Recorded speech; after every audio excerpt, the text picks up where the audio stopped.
भूभाग का या सीमाओं का नाम नहीं होता है। राष्ट्र बनता है किसी समाज में रहने वाले लोगों से, उनकी सभ्यता, उनकी संस्कृति, उनके रीति रिवाज, उनका रहन सहन, उनकी भाषा, उनकी वेशभूषा, उसको राष्ट्र कहते हैं। और उस राष्ट्र में रहने वाले कौन हैं? उस राष्ट्र के नागरिक हैं।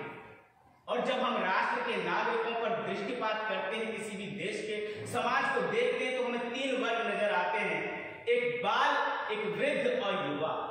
3 समाज में हमें नजर आ रहे हैं वर्ग।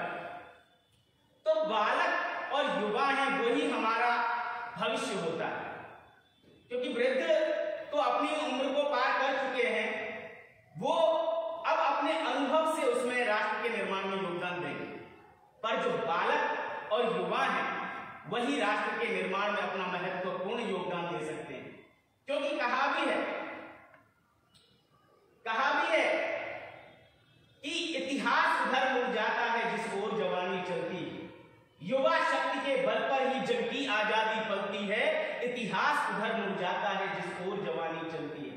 और ये कहा भी है कि हमारे देश की या किसी भी देश की जो पूंजी है, वो उसके लॉकरों में या बैंकों में नहीं होती, उसके विद्यालयों और महाविद्यालयों में होती। जब उसकी पूंजी विद्यालय और महाविद्यालय में है, तो उसमें राष्ट्र निर्माण की जो भूमिका है वो शिक्षक के ऊपर आ जाती है। शिक्षक का दायित्व न सिर्फ विषय का अध्यापन होता है, शिक्षक का दायित्व होता है कि एक बच्चे को, एक विद्यार्थी को एक अच्छा नागरिक बनाना, सुयोग्य नागरिक बनाना, उसको सही मार्ग दिखाना, उसमें देशभक्ति की भावना का संचार करना। पढ़ करके, जैसे अभी मेरे साथी ने कहा कि पढ़ करके डिग्रियां लेकर के तो बहुत बन जाते हैं, पर क्या सच्चे अर्थों में हम मानव बना पाए? सच्चे अर्थों में हम अपनी जिम्मेदारी का निर्वहन कर पाए?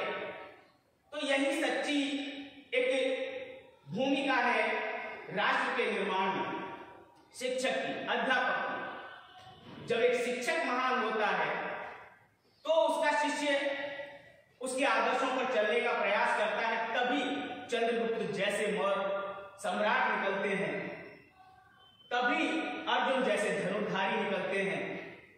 क्यों? क्योंकि वहां पर जो शिक्षक है, जो सिखाने वाला है, उसने अपनी भूमिका का निर्वाह किया। क्यों? क्योंकि वो मंजिल पर पहुंचाने के लिए रास्ता बताता है, शिक्षक जो होता है।